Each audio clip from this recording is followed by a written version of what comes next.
شخص اللہ رب العزت کا ذکر کرتا تھا، ساری ساری رات اللہ اللہ کرتا رہتا اور ذکر میں وہ خوشی محسوس کرتا، اسے لطف حاصل ہوتا اور وہ شوق سے ذوق سے اس ذکر میں مگن رہتا۔ تو ایک دن شیطان اس کے پاس آیا اور کہنے لگا، اگر تو نے ذکر کیا ہے تو تمہیں کوئی جواب بھی ملا ہے؟ اللہ رب العزت کی بارگاہ سے کوئی جواب بھی آیا ہے؟ کوئی رحمت کا پیغام بھی آیا ہے؟ کوئی لبیک کی صدا بھی آئی ہے؟ تو اس کا دل اس نے توڑ دیا، وہ پریشان ہوا، شیطان کے بہکاوے میں آ گیا کہ ہاں یہ شخص صحیح کہتا ہے کہ مجھے کوئی جواب نہیں آیا، مجھے ذکر کا کوئی فائدہ نہیں ہوا۔ تو اس نے ذکر کرنا چھوڑ دیا اور وہ لیٹ گیا اور اسے نیند آئی تو حضرت خضر علیہ السلام اس کے خواب میں آئے اور کہنے لگے، تمہیں کس چیز نے اللہ کے ذکر سے روک دیا؟ تو وہ کہنے لگا، میں کب سے کتنے عرصے سے اللہ رب العزت کی یاد میں مشغول ہوں، مجھے لذت حاصل ہوتی ہے، مجھے فائدہ حاصل ہوتا ہے، مزہ آتا ہے، لیکن اللہ رب العزت کی طرف سے کوئی بلاوا نہیں آیا، کوئی رحمت کا پیغام نہیں آیا، لبیک کی صدا نہیں آئی، تو اس لیے میں نے ذکر کرنا چھوڑ دیا۔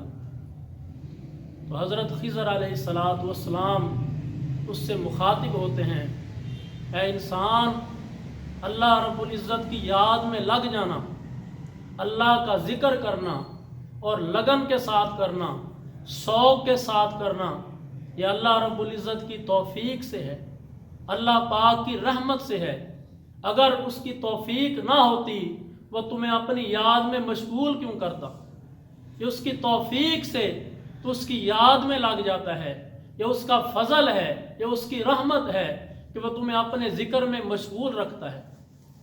اور پھر آپ نے فرمایا کہ اللہ پاک جس کو کوئی مصیبت میں مبتلا کرتا ہے، کوئی بیماری دیتا ہے، تو اس لیے دیتا ہے کہ وہ اللہ رب العزت کو یاد کرے، اللہ پاک کی بارگاہ میں عاجزی کرے، انکساری کرے، دعا کرے، تو اللہ پاک اس پر اپنی رحمت نچھاور کرتا ہے، اپنی رحمت کا نزول فرماتا ہے،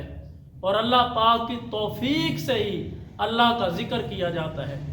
پھر آپ نے ارشاد فرمایا، اے انسان، جب تو ذکر میں مشغول ہوتا تھا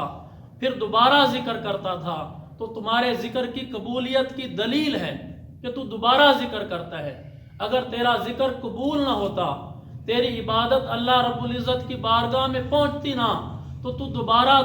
اس ذکر میں مشغول نہ ہو جاتا۔ اور اسی طرح سرکار علیہ السلام سے پوچھا گیا، یا رسول اللہ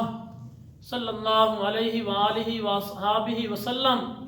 ہماری نماز ہمیں کیسے پتہ چلے گا کہ قبول ہو گئی ہے؟ ہمیں کیسے پتہ چلے گا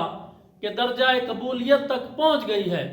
تو سرکار علیہ السلام نے ارشاد فرمایا، جب تمہارے دل میں شوق ہو،